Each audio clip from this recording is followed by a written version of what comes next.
If you were a child in the late 2000s, early 2010s, chances are you played in a virtual world at some point in your childhood. What do I mean by a virtual world? Games like Club Penguin, Movie Star Planet, Vantage, and Bin Weevils are all examples of virtual worlds. You create a character, dress them up all cute, play some mini games, and talk to other players. The virtual world I played the most as a kid was Animal Jam. I played way too much Animal Jam.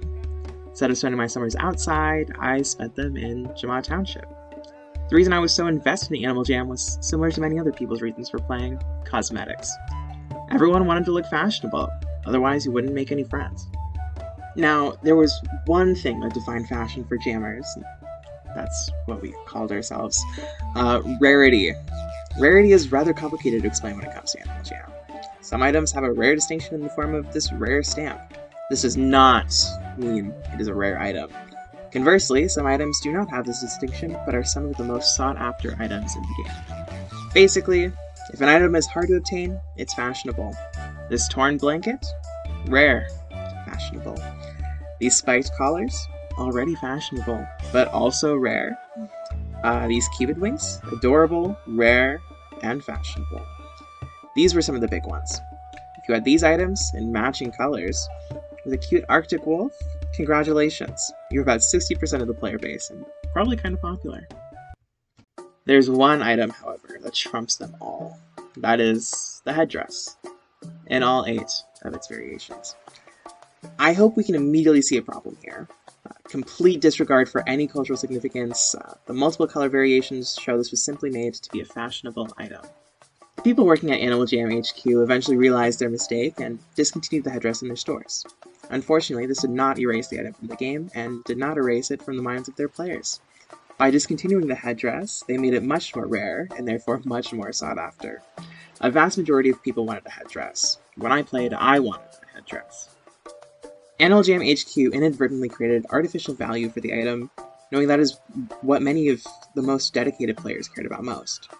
Notably, they never took time to explain their decision, only alluding to fears of cultural appropriation. They never once tried to educate their player base on the importance of headdresses for many native nations, which, for a game that advertises its educational value, you'd think they'd take the time to do such a thing.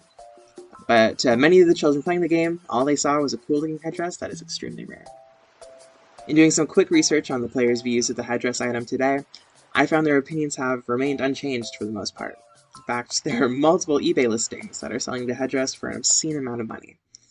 For only $144, you too can participate in cultural appropriation.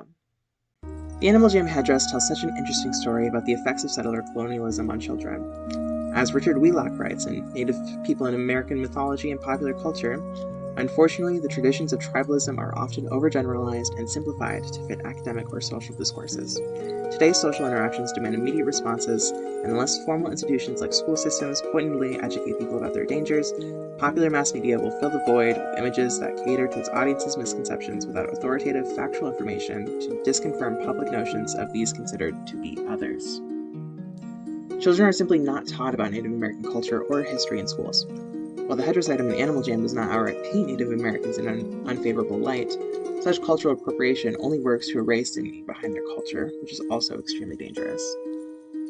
Animal Jam HQ's best possible intention with the addition of the headdress item could have been to increase awareness of Native American cultures to their audience. With no follow-up or any sort of educational purpose of the headdress, however, this was not executed well. All this did was perpetuate the same Western viewpoint of Native American cultures that have existed for centuries. Elizabeth Bird explains this phenomenon in her article, Gendered Construction of the American Indian in Popular Media. She writes, the anthropological convention of the timeless ethnographic present placed native cultures into a time warp from which, in the white consciousness, they have not emerged. From 19th century tourist displays to contemporary movies, television, and romance novels, white audiences have found pleasure in the traditional clothing, nobility, and sacred rituals that anthropologists and early photographers had first portrayed. With colonization, many Native American cultures have witnessed westernization. Without the knowledge of the significance of many of these customs, however, Western ideals have stripped items like the headdress of its importance in the eyes of the general public, just as Animal Jam did with the headdress in-game. As I had mentioned earlier, I always wanted a headdress in Animal Jam, just as all my friends wanted their own. I even managed to get one at some point. None of us had been educated on the significance of the headdress at that point. We all just saw a rare item and wanted to get our hands on it.